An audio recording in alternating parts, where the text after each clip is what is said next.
Welcome back to Twitter Titty Twisters. It's me, yours truly, the Joe Bob Briggs of breasts, Dalton Pruitt.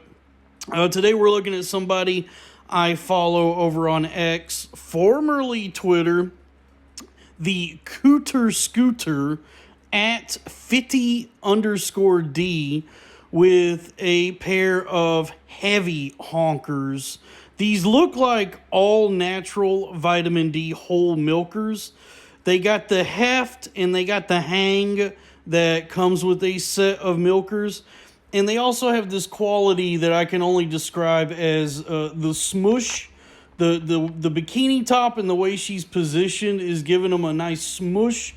Because, fakers are much more static, always just firm and taut, But naturals, they get the smush. The naturals are more malleable, But also with these is long boobs. These is long, folks.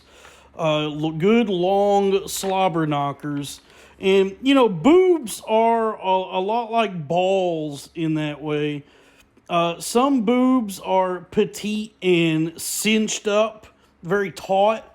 But boobs such as these is long, and they hang and they swang. However, a woman with long boobs is far less likely to accidentally sit on them than a man with long balls is his nuts. But this is a great pair of long boobs. I'm a big fan of long'uns. Short boobs I also appreciate. Don't get me wrong. Short boobs are efficient, brief, succinct. Short boobs maintain a good economy of boobage, saying more by saying less. But a nice pair of meaty long boobs say more by saying more. There's a lot to look at here, and you'll have to forgive me. I'm a little bit of a literary nerd, so this is how I'm thinking of it. But long boobs, short versus short boobs. It's similar to the contrast between, let's say, John Steinbeck and J.R.R. Tolkien. Steinbeck's writing is very brief, and it just cuts right through to the heart of the human condition, leaving one feeling fulfilled with a greater understanding of the world, but also a sousance of melancholy. Similar to short boobs. But a good pair of long boobs like these are just like a grand epic adventure that you could just get lost in. Tolkien devoted his entire life pretty much to building Middle Earth.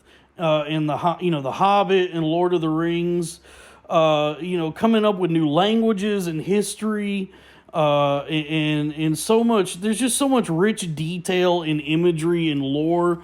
You could pore over those books again and again and again, and just always find yourself just escaping and getting lost in them. But everything is on the page. Tolkien lets it all hang out. Just like these is hanging out, and those stories are very long, like just like these boobies here, very long, and they require a lot of time and investment in exploration, in them, but they are pure escapism. So I say all that to say that I guess I thought of that because looking at these hangers, these heavy hangers like this, fill me with the same sense of wonder and adventure as Bilbo's and Frodo's journeys there and back again. And I could study these for many a year and still find myself always enjoying them and discovering new things that I like about them, and just being whisked away in the same way that I am whenever I crack open a Lord of the Rings book or watch one of the Peter Jackson films. That's where my mind goes when I look at a good pair of meaty, heavy hanging, long boobs like these. They just remind me of a long, grand, epic, great, good time that within it still contains all the elements of life and spirit and humanity, but that's at the center of it all. But surrounding all of that is just this awesome, fun time that you can enjoy from a purely like spectacle level. And then if one were so inclined, they could dive deeper and find the heart of the human condition within all of that. And that's what I have found in these titties. 10 out of 10 wood motorboat.